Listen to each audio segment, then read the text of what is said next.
Greetings and welcome. Thank you to each and every listener for tuning in for this brand new episode of On What Brings You In. My name is Bradley Wank, and I'm recording today at the CoLab Studios located in Clearwater, Florida. If you have been following this podcast in order of the released episodes, then you have probably already listened to the other episode, or at least one of them that we've recorded on military and mental health. And this is a subject that has been one of the most intriguing for me, particularly from a psychological perspective, because it begs the question of what humanity really means to us, and not only as an individual, but collectively, on a grander scale of how we treat those who make the ultimate sacrifice on our behalf. When I was designing this episode, there was an incredible amount of outreach from veterans and service men and women who wanted to tell their stories. And this opened up the possibilities for me to what I could share with others. And it also introduced a lot of diverse layers within the perspectives of those who have served and those who have also supported those who are serving. And this outreach has taken me among all different branches and rankings within the military. And I must say, it is incredibly humbling to witness this. Among any of the other topics I have covered, the bravery of those who are coming forward and saying, I want to help those who need help is, I have no words for it. Today, I am joined by Dave and Stacey Campisano, who are the owners, the operators, and the developers of a nonprofit organization called 22 Mohawks.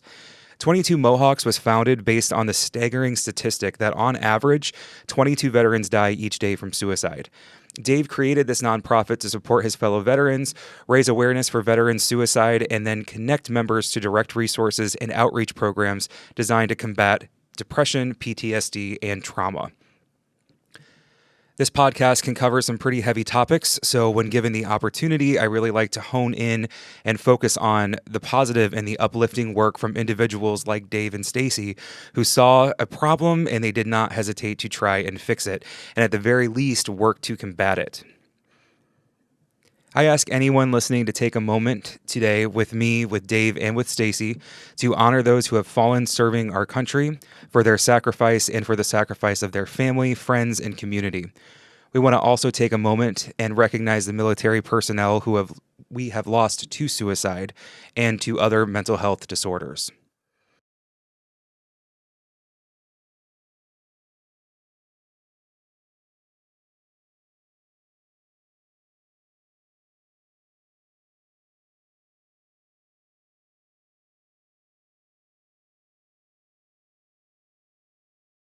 Dave joins us today from the Boston, Massachusetts area, and he is with us virtually, which is very new to us. So thank you, Dave, for your patience. And also, thank you for everything that you've done, your service, the continued work that you do. We are very, very happy to have you today with us at the studio in one way or form. Dave is also joined by his wife, Stacey, who works as the CEO of 22 Mohawks. She actually lost her dad to suicide, so 22 Mohawks does hold a special place in her heart. And Dave, I'm really just going to open this up to you, let you start telling our audience a little more about yourself, your time in the service, and then what led you to create 22 Mohawks. Yeah, absolutely. I joined the Army in 2001, about 4 days before September 11th, and spent 16 years in service in various light infantry units, a couple notables, the 10th Mountain Division, 2nd Battalion, 14th Infantry. Went to Iraq with those guys. Spent 2.5 years with the JFK Special Warfare Course and School, and then spent some time at the 82nd Airborne Division, doing paratrooping stuff. Wow. And then while I was in SWIC, Special Warfare Course, I ended up hurting my back in the 18 Echo course and got discharged in 2016 on a medical. So I was medically boarded out of the Army in 2016, and it was okay. I made the decision to kind of follow through with getting out, and I had a plan in place. I decided to go back to college, use the vocational rehab, and get a degree in finance. Plan was I wanted to target a career where I knew I could have an uncapped income, wouldn't have to worry about money, but also the freedom to kind of, work wherever I wanted to, Right. And just kind of do whatever I wanted, really. Obviously, being in service, you're kind of restricted to a lot of things. So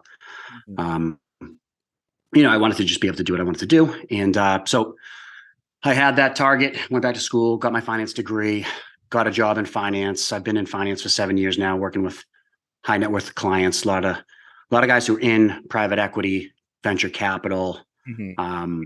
It's kind of a big deal right now with all the banks getting hammered, but Hmm. that's a different story. Right. So I've been doing that for a little while, and rewind to April of 2020, I saw on Facebook that a good friend of mine, Specialist John Hatfield, had died by suicide.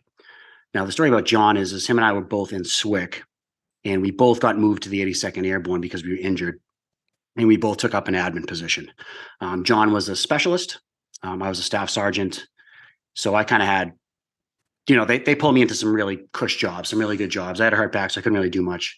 Okay. So while I was working, John was doing all the crappy details, cutting lawns, doing dishes, basic military, Hmm. when you're a broke person, kind of things that you have to do.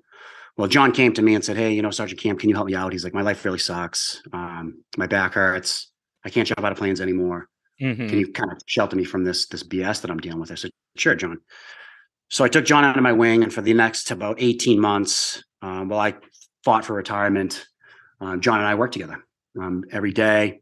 And John would come to me, and I could tell he was pretty boo boo lipped about his life, but that's what happens, right? So I in 2016, I got my papers to get discharged and tackled my targets, right? Get my degree, get a job, and I forgot about John. And when I found out that John died in 2017, a year after I got out, and I didn't know. And I thought about that, and I realized how crappy of a leader I was. That when you're in service, you know everything about your guys. You know their social security number, you know their blood type, you know their wife's social security number, you know everything about your guys when you're in. And when I got out, I selfishly just focused on other things. And now John wasn't the first. The year before I lost Captain Curtis Ballard, my PL. He died by suicide as well. He parked his truck on the train tracks, and in the middle of the night, and the freight train came and hit his car, and he died. And then Tim Lisk died. Tim Lisk was a mortarman in my platoon. I talked to him on the phone all the time about dropping bombs and stuff. He was a good kid. Wow. Yeah, so I've lost a few people, but when I lost John, that one really hit me hard because I knew that it was.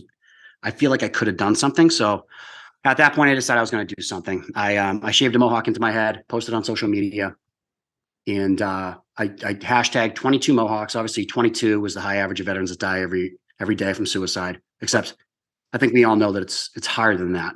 Yeah, I think that's it's closer to right. 44. Um, but So I posted a mohawk. I said, "Hey, if anyone else cuts a mohawk into their head for veteran suicide awareness, hashtags 22 mohawks, I'll donate $100 per mohawk to a larger charity." And I think we got about almost 50 mohawks, and Stacy was one of them. So that was kind of how Stacy and I had reconnected. We've known each other our whole lives, but that kind of really reconnected us because she was the first female to post a mohawk in support of it. Wow. But I think we ended up donating like $2,500 to Mission 22. Mission 22 is a large veteran suicide awareness prevention organization run by Magnus Johnson and his wife Sarah Johnson. Okay. But so that happened, and then I was like, "Oh man, this was great." Donated the money out, and I thought, "Hey, well, let's do an event." So Hmm. on Labor Day weekend, I brought in 10 veterans to tandem skydive. So I brought them, their families in. I personally funded it, Hmm. and it was a great hit. We all jumped. People who had never jumped before got to parachute out of an airplane, and then we had dinner, Right. and it was fantastic. Like it got such a good feel about it that I decided to create a website because I wanted to make that a yearly thing. But if I was going to pay $5,000 to have a website built, I wanted to make sure that we had some good services in place. Right. Um, I'm just going to keep talking, Oh, Dave, this is your. Bradley. If that's all right. If you want to stop me at any time, please Nope. do. Nope. This is great. This is great. Okay, cool. So I was building the website, and I'm like thinking, what should I do? And at this point, me and Stacy are talking. We're kind of building the business together, like thinking about ideas. And I was like, Stacey, I'm gonna give dogs to vets. Let's just give dogs to vets, right? I think that's a value add. We know that it takes 2 years for veterans to get dogs from the VA, and not everyone needs a service dog, so we can just get a dog, a basic rescue dog, give it basic training, and help a vet, because I know that my dog helped me, right? I mean, when you get home from work, it doesn't matter how bad your day is, your dog's licking your face and pooping on the floor, and it's amazing, right? Exactly. Yep. So put that on the website. It took about 2 months to build, launched it in late August. And within 2 days of launching the website, I got a call from a Marine in Cape Cod, Massachusetts. And I'm like, hi, this is Dave. And he's like, is this 22 Mohawks? I said, yeah. He said, hey, this is Mike. I'm a veteran. I heard you guys give dogs to vets. And I was like, yeah, what can I do for you? And he, began to tell me that he was suicidal and he wasn't going to be able to make it through the winter again if he didn't have something. Mm-hmm. And he asked if I could get him a dog. And at that moment, I was like, okay, this is real. I really didn't have a plan, Mm-hmm. because it was almost like a side thing, because I was working full time in finance Right. and was just trying to like do the right thing, right, for our veterans. Like I didn't want anyone to ever feel like it was their fault that somebody died by suicide. Right. And I said, you know what, Mike? Yeah, I can get you a dog. So I immediately got on the phone, called the shelter. Next day, drove down, bought a dog myself. Mm-hmm. And then me and Stacy drove to the Cape, to the kid's house, hour and a half away, dropped the dog off, took a photo. The photo, me and her look like a complete geek. And Mike's there, like holding this dog that we just bought. Mm-hmm. And that literally, that one thing changed everything for us. Wow. It was like a contagious, like act of, kindness, right? So this kid's a Marine. We busted each other's chops, and gave the guy a dog. And he posted on Facebook that he got a dog from us, but he needs training, which connected us to a group of guys in Middleborough who were like, hey, we want to give you guys free training. And that created a partnership. Mm-hmm. That was September of 2021, Okay. right? And now fast forward to today, we've given 35 dogs to veterans. Wow. And that whole thing, giving that our first dog to Mike McGee, USMC, former Marine, changed our entire lives. And I look at that picture every day and I'm like, wow, Mm-hmm. if we didn't do it that way, it could have been so different. Right. And now Mike has his dog Axel that we got him, and he created a motorcycle ride that takes place every May. It's called 22 Canine Motorcycle Ride. Mm-hmm. And last year, the first year, we had 300 riders, which I guess is pretty good. I don't know anything about it, but I heard that was pretty good. And he's doing it again. So like now he's on our team. He's like the director of events in Cape Cod, and he brings us in revenue. He saves lives for veterans. He brings the community together. So now he's a community leader, changed his life, Mm-hmm. and now he's helping the bigger cause by putting our name out there, generating revenue, saving lives. Right. It's that So ripple. it was huge. Right. So that took place, and there's been a recent study. It was done August of 2022. Operation Deep Dive, American Warrior Partnership, found that organizations that give dogs to veterans, there's a 0% suicide rate. Really? Meaning Wow. that every veteran that has received a dog is still alive. Wow. So that is super, super powerful, right? So we're going to sustain this mission. We're going to continue to get dogs. We're going to continue to give them to vets. Yeah. And it's at no cost to the veteran. The only thing the veteran has to pay for is the ongoing care for the dog and the food, right? Right. We cover training, we cover the cost of the dog. Yeah. Wow. So That's that's incredible. kind of how that all took place. And then that just kind of spiraled into other things. But I'll pause for a second just for the answer questions if you have them. Oh, absolutely. Well, and I know that your wife Stacy is here as well, and I wanted to give her a second too to kind of just chime in. I mean, and I say that because there's not really specific questions that I feel like I need to ask either one of you. I mean, you're doing such good work, and like the thing I was picking up from hearing this story is the ripple effect of positivity that can happen when, and just from that one idea, and no, I mean this in the nicest way. It's a very simple idea. It's not like it's a Big complicated time. process, but look at all the good that this has done, and and now what it's turned into. So, Stacey, I know that you work as a CEO, and I mean, thank you for being here as well. And wanted to go ahead and turn it over to you as well. All right, great. Thank you for having me. So, I mean, just everything Dave says is so powerful with how this has unfolded, and we sit here daily in amazement of like, how is this all happening? It literally the synchronicities and connections, and I believe truly like when you're doing a good thing with no other reason behind it other than to help people, good things unfold. So Right. we've been super blessed where we've been connected with like larger organizations like this gentleman John Whitesides from the Boston Bruins Foundation. They called us in to do an event with them called the Be Fit Challenge recently. It was just in February. They welcomed us back every year. So it's like a fundraising challenge that goes on for a few months leading up to a main event. We've had other organizations reach out to us and just kind of like starting a trend of where we're working with people who do similar things that we do just to be able to spread more opportunity and resources to veterans and to anybody that needs it really in the community.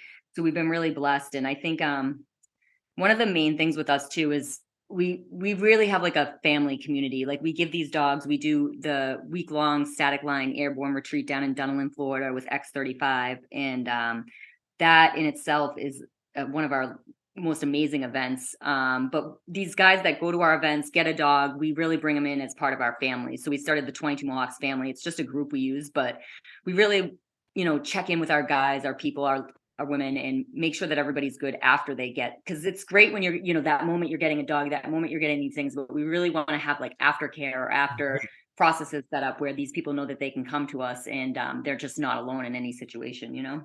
Oh, wow, that's so cool. I mean, I love hearing this, and thank you guys for the work that you're doing for the mental health field too. I mean, it's you guys you're going through, you're blazing through that stigma, and for you guys, I know it's kind of hard when we're not right here. We can't have like a meeting face to face with each other, but this is part of a 3-part series, or a 3-part episode just for this season because I had so much from the community that came back to me, people that wanted to share their stories with military and mental health, and people who have looked for resources or people who don't know where to look for resources. And so this is such an important episode, one, to bring the awareness, but two, to directly give those individuals some of the tools that they might need. So, I just kind of want to get into a little bit, can I ask about, um, with both of you, one of you, whoever would like to answer, but what has your general perception been within the community? I mean, how do people respond to this? Have you guys gotten, have you gotten any sort of, I guess, feedback that's really helped you, or where do you see this going as well? I know that's kind of a very loaded question, but I want to make sure I touch on all of these. So yeah, I mean, it's kind of funny to think about. Like when I like reflect on self, I'm just like a regular dude, just like try to make it like everybody else. And then like I get called into like these speaking engagements with like these loud crowds to like tell my story. And I'm like, there's so many people out there with like so many better stories, like such more impactful stories, right? But I'm getting called in, right? Just because of where I position myself. Hmm. And I'll tell that story that I told you. And there's some variables in it. The story doesn't change, but the way I tell it may change. Hmm. And after every time I tell that story, everyone comes up and just is like, just wants to tell us a story about some trauma that they've had, or how can they help us out. Right. And it's mind-blowing because like when that first started happening, I was like, that's kind of cool, that person said something really nice to me. But Mhm. it literally happens every single time we speak. Wow. And we've never received like a bad comment other than maybe a hotel choice that we've chosen for people. But um, the so one of the biggest impactful things that has come from this is A-type men, hard charging, like Marine, Army infantry, like dudes Yeah. coming up to me and shaking my hand, right? Dudes that could probably, kill most people if you made eye contact with them. Right. And they just say, thank you, Dave and Stacey. You guys saved my life. Oh, wow. And it's like, it's super powerful and cool. And I'm like infantry all the way, kind of like whatever, man. Like No hugs for me. Like I'm not going to cry. I'm not a crier, like boys don't cry kind of deal. And Right. it's just like, it's super, super cool to just like have being part of building this type of community where like stud people are just like, thank you so much. Like, this is awesome. Yeah. You saved my life. How can I help? Well, that's one of the Um, things that we've you know, talked about in this series, in this episode, is just how difficult it can be. I mean, we train civilian. I mean, people that start off as civilians, we train them to get to a certain level, kind of the characteristics that you were saying, and then, a lot of times when their time of service is over, they go back out into the real world. It's that adjustment period, and that's where I think we do see a lot of resurfacing, I would say, mental health issues that might come up because we push down, and then suddenly, everything kind of comes up. It could be a very simple trigger. It could be, I mean, going into a grocery store and just something might set something off. And so what you guys are doing is really important because you're giving something that can sustain mental health progression. So but just to touch on that, I mean, how do you think we could approach this? I mean, obviously, with what you guys are doing, it's fantastic. But I mean, do you think there's a different way that we could approach that in general? Just how that could be different, I suppose. like could you ask that another way, Bradley? Yeah, I'm sorry. I keep loading these questions up on you guys because I want to make sure we No, get. it's all right. I know this is going to be a good one. I just don't No, fully so grasp what let you're me asking. rephrase that in the sense that I just feel like sometimes we train to maybe not give into our emotions as much. I mean, you kind of mentioned being an infantryman, no hugs, boys don't cry, that kind of thing. And that's, we kind of need that, for what we expect our military to do, the missions that we send them on. You can't be in tune with those emotions. You can't be connected like that. But what I'm saying is, when that service time is over and then we go back into real life, that disconnect is almost still there. And it's important, I think, to find ways to tap into that. So that's what I was bringing up was with what you guys are doing. That's what's important about it. But do you agree with that? Or do you feel like that is something that we don't give enough time to or enough research to kind of help people reacclimate after their time in the service? Yeah, so you mentioned the word training, right? I'll kind of take a stab at that one. But in service, all we do is train, right? We train reflexive fire. We train to shoot a target that looks like a human. Hmm. We ruck run with heavy weight on our back, and if you're in pain, we don't talk about it, Hmm. right? It's like, I don't care if you have blisters, Right. get your weapon at the ready and shoot that target. Hmm. Like, we don't have time for pain. We don't have time for suffering. And then you go to combat, people die. We don't have time to mourn that person later because we have stuff we have to do. Hmm. Kill the enemy, right? Right. And so it sucks out the empathy from you, right? You have no empathy. And then you come to, this life, the civilian life, and you still don't have any empathy for anyone, right? Hmm. You can like smell out weakness from anyone, even yourself. Hmm. And I think that the disconnect is we train so hard to remove empathy and create killers that we don't give enough time training people to bring that empathy back. So like, we do all these classes on the way out, like resume building, but it's like we need to focus on training actual like emotional intelligence and mental fitness coming back into society, and call it training. Like, hey, this is mental fitness training. Hmm. We're trying to reintegrate your brain and your the things that you do on a daily basis to so you can be valuable in society, right? You're not like in your basement drinking whiskey. Right. you know Well, it's that um, aftercare I plan. do think that I think that words matter in that light. Like, hey, mental fitness training, we need to train. So I think that that's kind of like a short version of an answer to that one. No, and I appreciate that. Like again, I know that I'm putting a lot on you right here because we're trying to make this is kind of new. We've never had like a timed actual session, so I'm just trying to make sure we're getting to it. But I'm just so glad to hear that because awareness is the number one thing that we need to have to make difference, right? If we're not aware of what the issue is, then we cannot make progress. So to know that, I mean, what beyond what you guys are doing, I mean, what would you think would be other ways that you could implement that? I mean, because I don't know, I don't know anything about the process of going out of the military. So I mean, are there any mental resources that are in place, or is there any way that you could think that maybe we could make this better? It's hard. Like that's a hard one, right? It's a hard one to unpack. You'd have to like really put something together, like a structured training process. But like the way that we framework what we're doing is we try to implement that. So like at our parachuting events in Denellen, it's a week-long parachute event. We bring 20 veterans down and they static line parachute, just like the Army does. Right. And then we call in mental health specialists to come in after their jumps, and they do group sessions, and then they do one-on-one sessions, right? So when the veterans amped up, wired after they jump, just, tackled one of the most scariest obstacles of their lives, and they feel on top of the world. Right.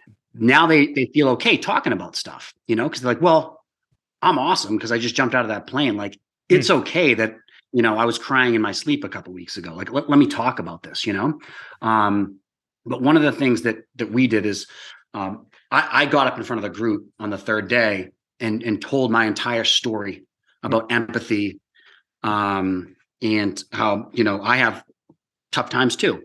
And then I opened the floor. I kept it brief. I kept it under 15 minutes. And then I opened the floor. And there was about 3 people that spoke. And they told a story about how they either had thought about suicide or they thought it was their fault that someone committed suicide or died by suicide. I want to use the right language there. Right. But it wasn't until after, when I spoke to one of the brothers of one of the gentlemen who actually spoke, and he said, Dave, he goes, my brother's never told that story to anyone other than me. Oh, and he's like, I was shocked that he spoke about that story to that entire group. And it was a testament to the take Dave out of it. Whoever the leader is of this particular event gets up and speaks, and tells a story about trauma and sadness and how they struggle and difficulties. And that leader sharing it with everyone, it gives them the permission to say what they have to say too. Right. So I think that we're lacking in the world right now is leaders who are just like, don't be a bitch, stop acting weak. And it's like, okay, sure. But also bring people in for the hug and be like, it's okay, man, if you're hurting, like we can talk about it. I don't think you're weak when you're talking about things. And if we can retrain our people to understand that it's okay to say when they're having a hard time, then that's retraining. We've just retrained you, right? Now you're going to adapt to a new normal. Exactly.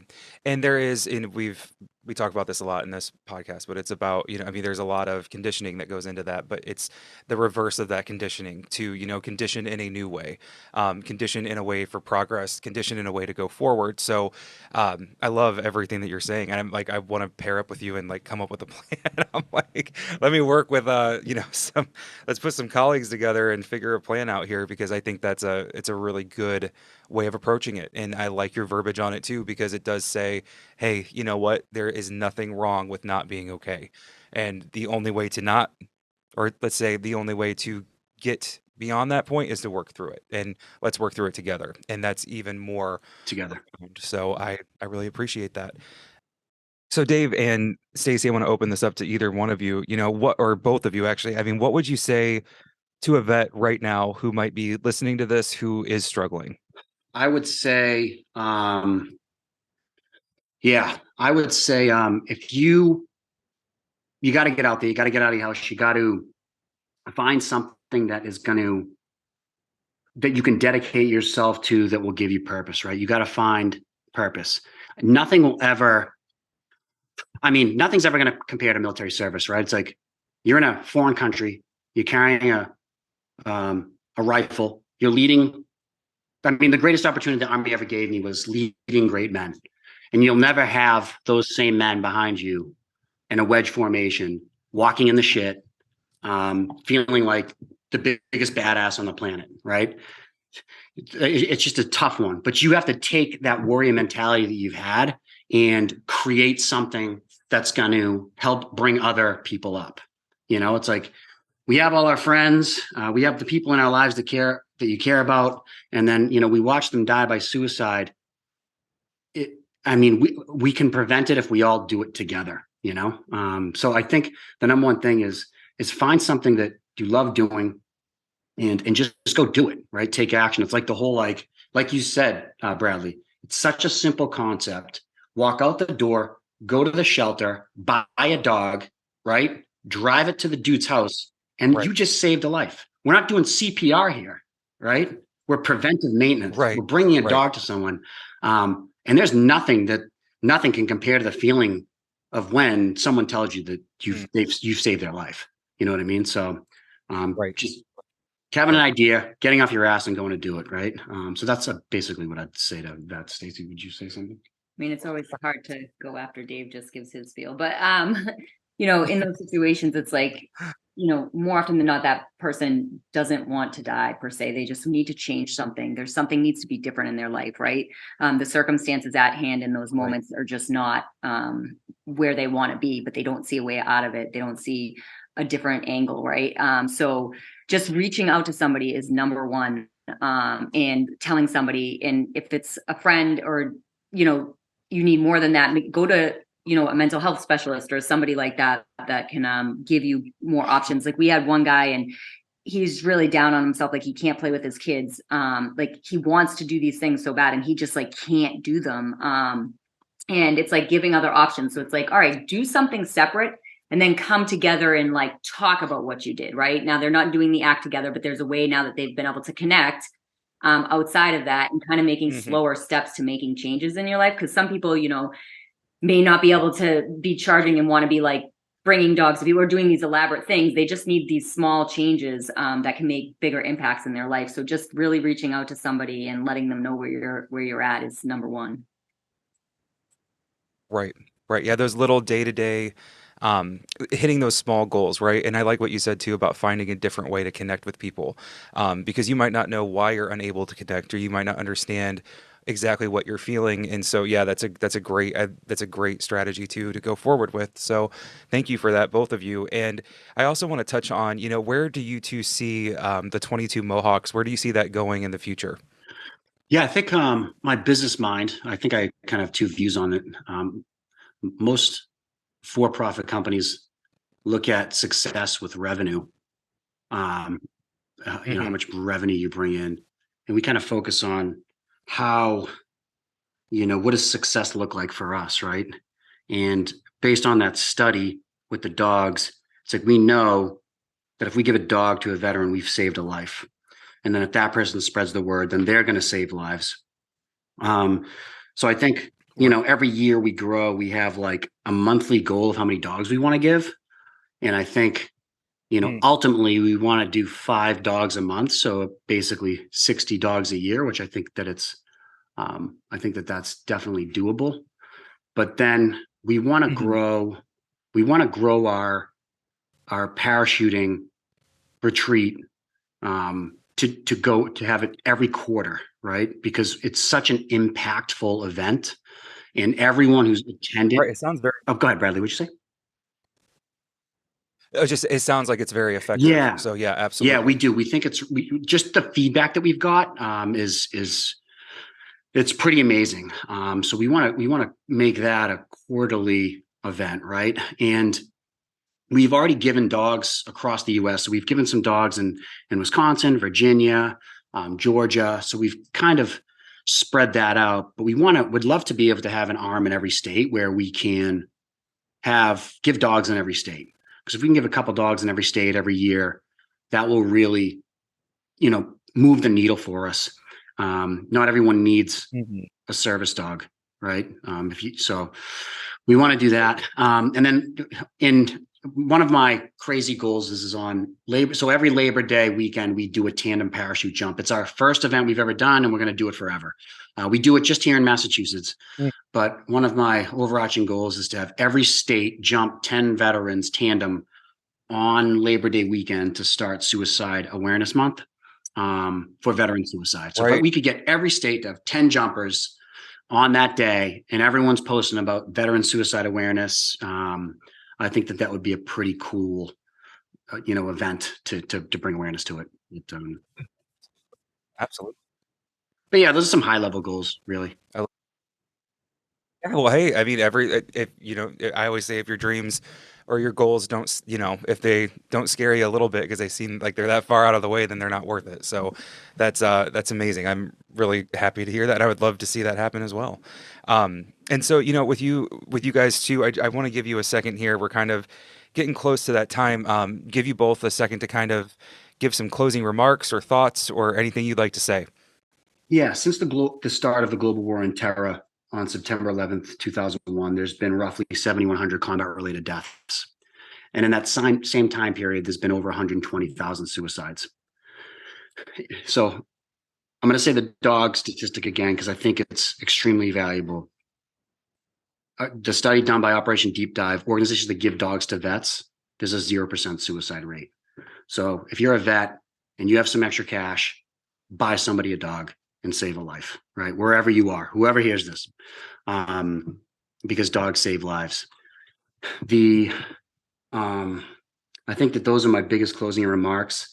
Except for we think that every veteran organization, nonprofit organizations, just need to come together, right? All of us. There's so much money out there. I'm not taking money from you, right? Let's work together, like mirror the exact thing that we're doing and save people's fucking lives. I hope that's okay that I swore.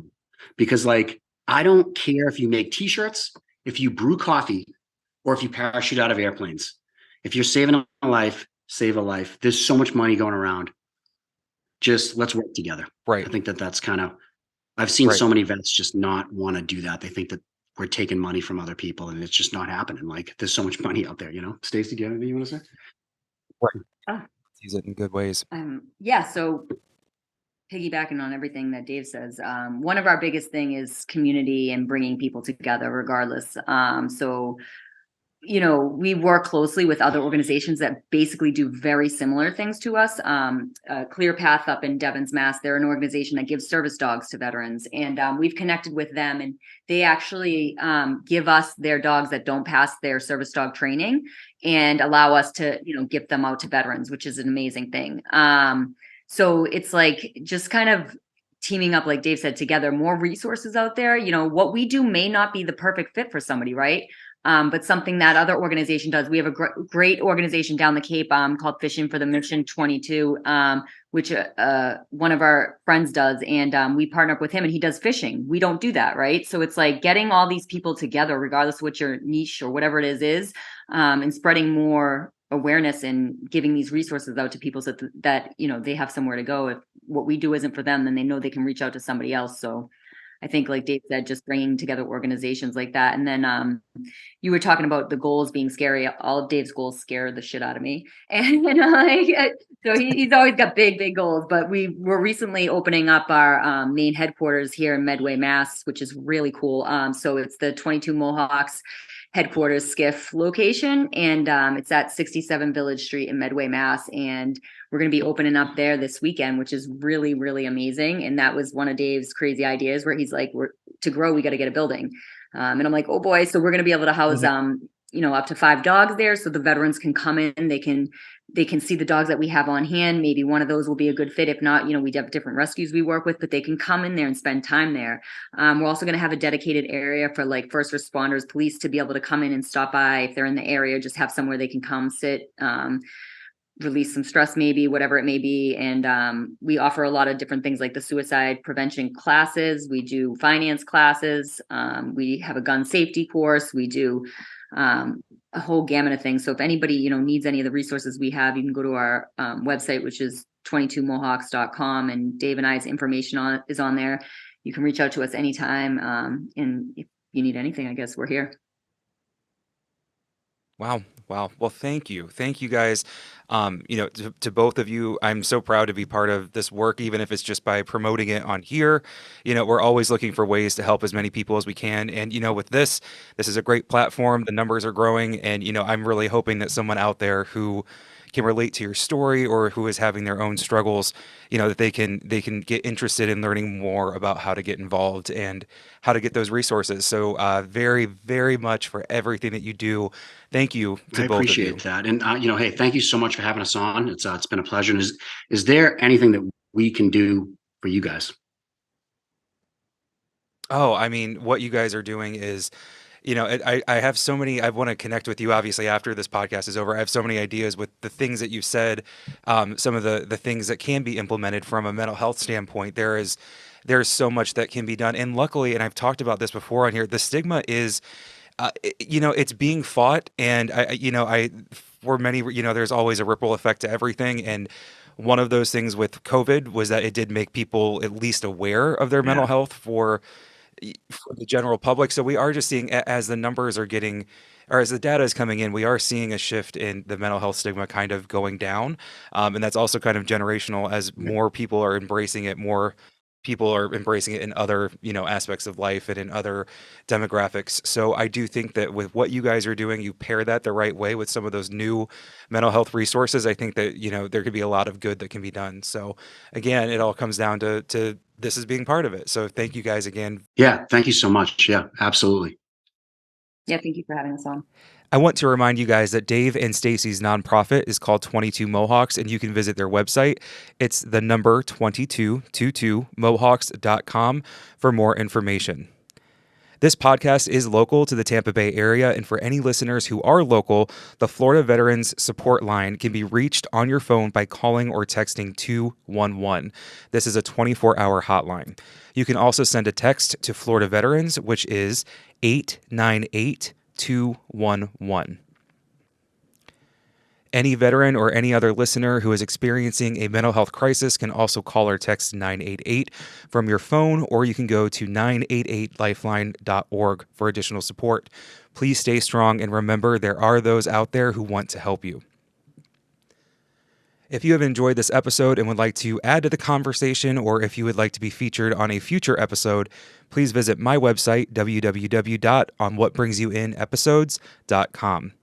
Thank you so much for tuning in and for being a part of this discussion on this very important topic. My name is Bradley Wank, and this has been an episode of On What Brings You In. Be well, be blessed, and have a wonderful rest of your day.